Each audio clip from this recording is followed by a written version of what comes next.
Bon, alors pour vous les Gémeaux, vous aurez une vidéo en deux parties et j'en suis désolée parce que je me suis pas rendu compte que je n'ai pas appuyé sur le bon bouton.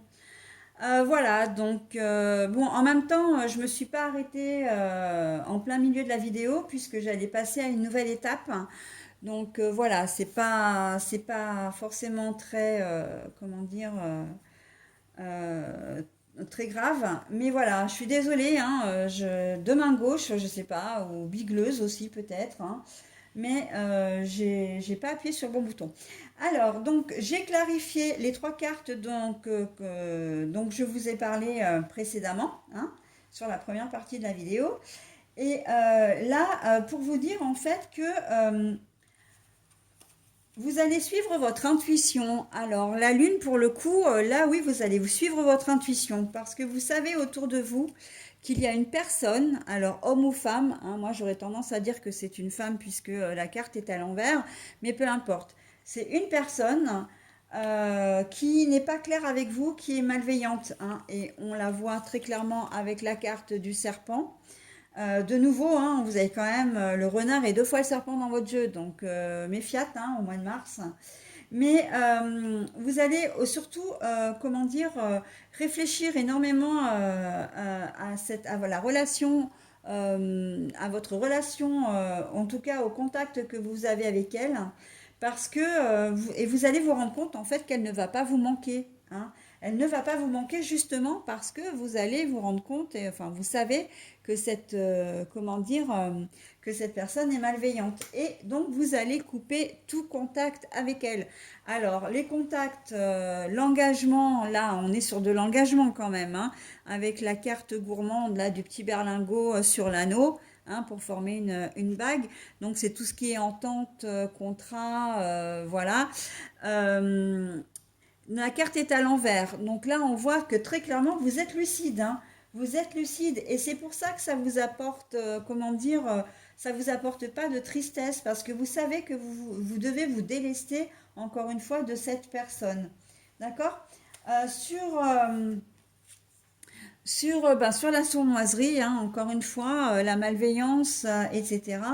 Eh bien, pour vous, ça va plus être, comme vous savez, hein, comme vous êtes lucide, je vous la montre à l'endroit, hein, c'est la carte du pain d'épices, donc des montagnes, mais elle est à l'envers.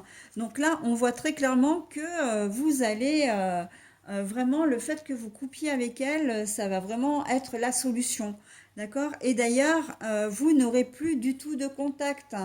Là, on est sur de l'officialisation avec le sceau. C'est une enveloppe, donc c'est une communication, mais la carte est à l'envers.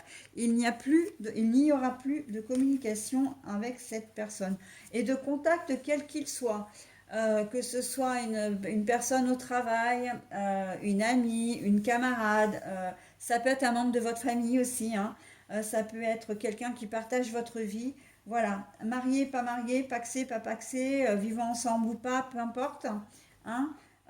Vous allez vraiment vous rendre compte de certaines choses et faire le nécessaire pour vous délester de toutes ces ondes négatives et ça va vous réussir. Le serpent, mais vous avez un coup de chance sur le serpent, hein.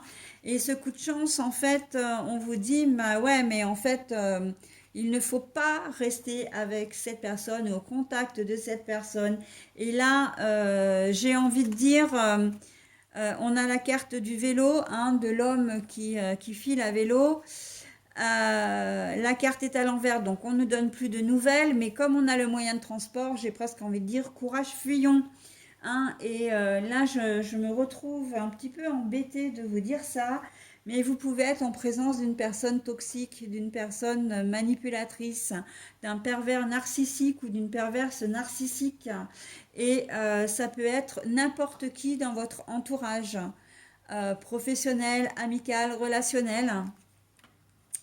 Et voilà, donc, mais vous allez vous en rendre compte, hein, voilà, de ces manigances. Là, voilà, vous allez plus donner de nouvelles, mais alors ça va être vraiment pour un nouvel élan de liberté, pour un nouvel élan, voilà, de légèreté aussi, hein, avec ces nuages pleins de chantilly là. Le Sweetness of the Normand, comment dire, porte bien son nom, hein. C'est un oracle très gourmand avec que des bonnes choses sur les cartes. C'est d'ailleurs ce qui m'a, comment dire, il m'a séduite tout de suite cet oracle. Moi-même étant très gourmande. Voilà, donc vous allez voguer vers de nouveaux horizons, possiblement vous tourner vers des gens qui sont vraiment dans le même move que vous, hein. J'ai envie de dire qu'ils se ressemblent, s'assemblent là quelque part, mais vraiment c'est quelqu'un, c'est aussi là il y a trois oiseaux, mais moi ça me fait penser à un rassemblement social. Vous allez pouvoir compter sur des gens, hein, voilà, qui vont vraiment vous soutenir si c'est une séparation amoureuse, même professionnelle, si c'est quelqu'un qui a essayé de vous la faire à l'envers, les choses vont finir par se rétablir. Mais voilà, vous allez avoir du soutien, hein. Vous ne serez pas seul dans cette situation, mes Gémeaux. Voilà, bah écoutez, j'ai terminé avec votre signe, donc maintenant je passe au petit message. Donc avec la jolie couleur de l'orchidée, un oracle des couleurs, le petit oracle des couleurs qui se trouve là. Nous avons le message suivant. J'honore et je nourris ma déesse intérieure. Alors pour moi, vraiment, ça veut dire que vous gardez vraiment vos valeurs et vos principes, que vous savez qui vous êtes, d'où vous venez et où vous allez. Donc voilà, vous avez, vous êtes suffisamment armé pour pouvoir distinguer et rejeter en fait, expédier, j'ai presque envie de dire parce que c'est ce mot-là qui me vient, là où les personnes malveillantes qui sont autour de vous, voilà, pour ne pas venir vous perturber, d'accord, pour que vous puissiez garder votre équilibre. Voilà mes Gémeaux, bah écoutez, excusez-moi pour l'interruption, hein, votre comment dire, horoscope pour ce mois de mars sera donc en deux parties. J'espère que vous prendrez note de ces petits conseils. Voilà, et je vous souhaite un très bon mois de mars et je vous dis au mois prochain. Bye bye.